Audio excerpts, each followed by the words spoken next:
Nato, and I'm the drummer for Beastwars from Wellington in New Zealand. And we've got a new album coming out called The Ship, the Sea. You have indeed, mate. Thanks for joining us today, Nate. Great to be here. My pleasure to have you, mate. So, as you say, Beast Wars release your sixth studio album, The Ship, the Sea, very soon on November the 7th. So, how are you feeling about it? Oh, it's that kind of weird time between finishing the album and then waiting. You know, you've had it, been sitting on it for 6 months. You Mm. just can't wait to get it out. And, you know, there's all that in between work. Matt, our singer, said something really fun. Well, made me laugh anyway. Um, we got the final mixes in February or something, February, March. And he was like, oh, you must be so relieved it's all over. We've done it. Yeah, right. Like, Yeah, mate, only just starting. the work is just that was the fun bit. Recording it was the fun bit. No, going on tour is going to be good. But yeah, it's just that all the work that goes into getting a record out. It's just like never ends because A relief to-do to be getting it list. out there. Yeah, so recording's the fun bit, and then going on tour is the fun bit. Getting people to listen to it and hopefully enjoying it, that's the fun bit. You can tell 5 days out from release, I might be a little bit jaded. Understandable. All right, we'll talk about something that was interesting for you then, brother. Tell us about the album from a musical point of view and what you were going for this time around. Oh, well, as you said, we've done 6 records, and I think, most bands, their first album's probably going to be their best record, and their second album is hopefully better. And then if they make a better second album, it means their career goes pretty well. I think that we did that on our level. I'm not saying that we changed the world or anything, but our second album was pretty good for the people who are into this sort of music really liked it. And then I think, yeah, the albums that came after that were kind of just went down a little bit of a different path, getting a bit more proggy, maybe going away from the sound that we first created, which was much more direct, less, a lot of the recent songs had much more linear sort of song structure where they'd start somewhere and they'd end up somewhere completely different, Yeah, yeah. which I really love. But this record has really gone back to what the first 2 albums were like, just a lot more direct, heavy, riff based, but still being the kind of a more standard sort of song structure. And I think it's really worked to its benefit where I don't know, just the songs just feel way stronger. Yeah, cool. Speaking of the songs, bro, you've released Levitate, Guardian of Fire, The Devil, and The Storm as singles. So are they a good sonic representation of the album overall, or are they just scratching the surface? Oh, I think there is definitely a good uh, that gives you a really strong indication about what the record is. The Devil is probably one of the fastest and kind of most metal songs that we've made. That's I was listening to a lot of where are they from? Some Scandinavian band called Aranzi Pazuzu. Anyway, they call themselves psychedelic black metal. Listening to a lot of them, and I was like, these guys just get one riff and then they just like pummel it. And I want to do that when I see what that's like. So The Devil's probably the heaviest song on the record. But then we've got like songs like Guardian of Fire, which are pretty doomy. Levitate, bit of a rocking, upbeat sort of rocking one. So I think it does give a good indication of the whole album and bits in between. Yeah, nice. Now, Levitate's the only one you've actually got a music video for, and it ticks all the boxes, bro. You got fast cars, there's graveyards, there's tattoos, there's mummies, but I still couldn't figure out what was going on. What with the going on in general? No, that was the point. We wanted to kind of feel like a dream, when you're like, and I dreamt about this and this and this, and none of Right. it really makes sense, but it's like, um, I'm sure the director has an idea of what the video was about, but yeah, we really didn't want to do any videos with us and them. Um, I'm 46. I'm the youngest member of the band by about 10 years. And if it was Matt, our singer, who's 54, he was like, I don't want to be going and, pretending I'm dancing in front of a mirror in my bedroom, miming along to this music. Too old for that. I understand where he's coming from. Yeah, fair call too. Now, the album's called The Ship in the Sea. So, is there an underlying storyline surrounding the ocean throughout the album, or is it just set in and around water? Oh, it's definitely, water kind of symbolizes so much. Whether it's like, purification and rebirth and transformation, also the destructive, chaotic power of water as well. Um, so how it kind of came about was that I looked at all our album covers and would have like I'm not some hippy dippy sort of person, but I looked at all our album covers and it's like, we got the first album was like kind of a fire album. The second album had kind of really earth, it was a brown desert with a giant skull on it. We got the wind and the ether and whatnot, and we never had a water album Right. before. And I was like, okay, I wonder, and it was all that, it was really subconscious what I was talking about. That was never the theme on those other records. It's just what happened.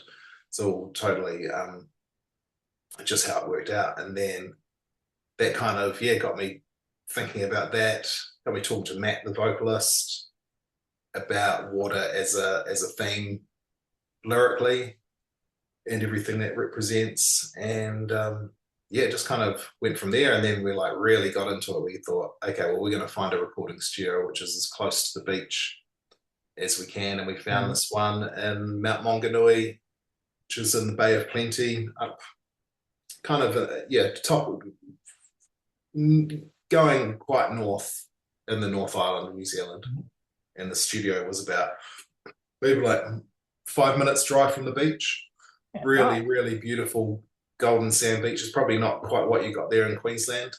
No, we've got a few golden sunny beaches. Yeah. But it's a pretty nice beach. So we hired a house right on the beachfront, lived there together for 6 days. So in this house together, cooked food for each other, go to the studio every day at 9 a.m., come home around 8 p.m. or something. And it was just a really good experience. And being by the water, going for walks on the beach, either at first thing in the morning or, one of my favorite memories was us going for a midnight swim after we'd finished the record. Yeah. That was pretty cool. That will stick with me forever. Oh yeah. I was actually going to ask you about that because like it sounds romantic recording by the sea, but do you think it actually had much impact on the finished product? No, I think the only thing that had impact about it was that we all left home to do it. Yeah. And we didn't, because we've done albums where we've gone away, like the first 2 records, we went to Dunedin in the South Island, away from all distractions of home. And I thought that was really beneficial. And then other albums we've done here in Wellington, our hometown, and people would be like, oh, I can't come in because I've got to do something. I'm going to be a bit late because I'm doing this or this or this, or I've got to pop off early because I got this on. I just kind of didn't want to do that again. So I think, we could have recorded it anywhere that wasn't in our home city. It was just kind of like fitted the theme, and the studio was beautiful as well that we went to. It was really nice, big wooden, it's classic wooden studios. Everything's made of wood. Yeah, nice. That would have been a good experience. Yeah, pretty good. Okay, and then the album starts with the track "We Don't Say Fear," which opens with a monologue type piece over brooding music. Like, what was the thought process behind opening with that song, and how does it set up the rest of the album? I wanted to create an atmosphere at the start of the record. We've actually taken a sample from some overdub guitars from our first record Yeah. from a song called Cthulhu. It was just like that hissing kind of wind sounds, just guitar, really loud amp, just a Yeah, wah wah cool. pedal, I was just trying an to figure overall out what that was stone. actually. Yeah, and yeah, we just kind of want to create an atmosphere to go. Oh well, you're entering a different world. Yeah, it's It's not just effective. It did like to me. It sounded like an angry sea. Like the yeah. waves rolling, and it was a nice touch. I thought. Yeah. Matt was talking about doing some spoken word stuff a couple of times on this record, and I think that was the one that kind of stuck. Yeah, no, it came across well, really well. Now the cover art looks awesome too, bro. Like, is that hand painted? Yeah. That's an oil painting. It looks great. Yeah. So Nick Keller, he's painted all our album covers, Mhm. and I just feel so lucky that we get to work with him. Because obviously he's an extremely talented artist, but we're living in this time now where it's just so easy for us. I don't even know what these AI programs are called, but I see lots of bands, well, everything.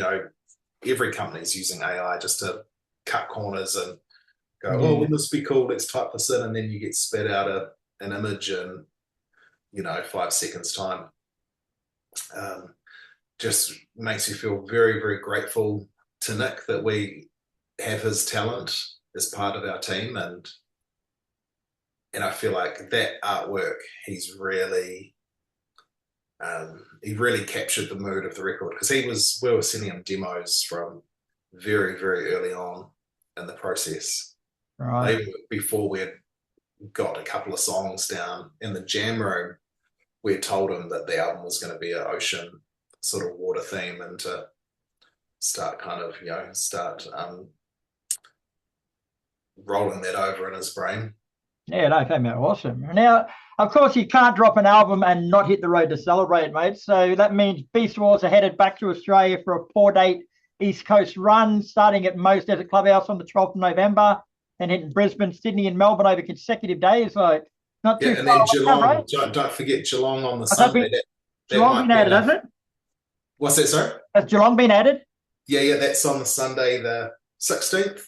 That's Right. for River Rocks Rehab. It'll be the third time we've played that festival. It's always a Oh, great time, always a great way to spend a Sunday. fantastic. Yeah, that's actually not too far away, bro. So are you packed and ready to go, or are you leaving it till the last minute? We are speaking of packing. I think we've got 3 rehearsals left before we fly out next Wednesday.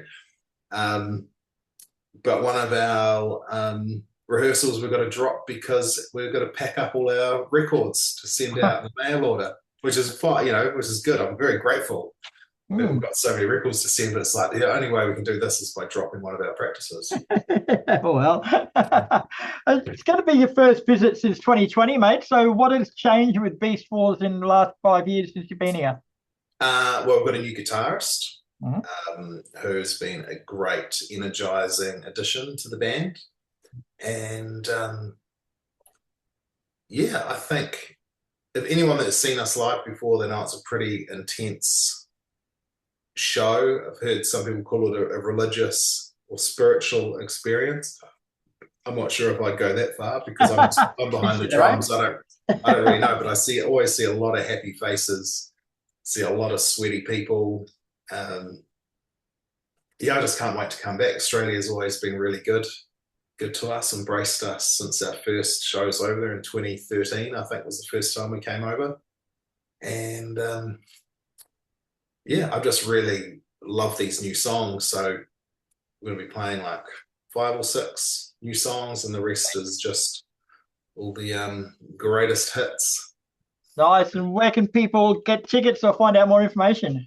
Um, beatscartel.com Yep. has got all the tickets, all the shows, and yeah, Christian, got to give a shout out to Christian at Beats Cartel. He has like put this tour together for Absolute us. legend, isn't he? he works so hard. I sometimes ask him, was like, how do you do all this stuff? He was like, a lot of spreadsheets, bro. I should take a leaf out of his book then. All right, bro. Well, thanks for your time. It's been a pleasure speaking with you. The ship the sea is out November 7th. The tour kicks off at Mo's Desert Clubhouse on November 12th. So thanks for your time, brother, and we'll see you when you get over here. Hey, cheers so much, Chris. Have a good one.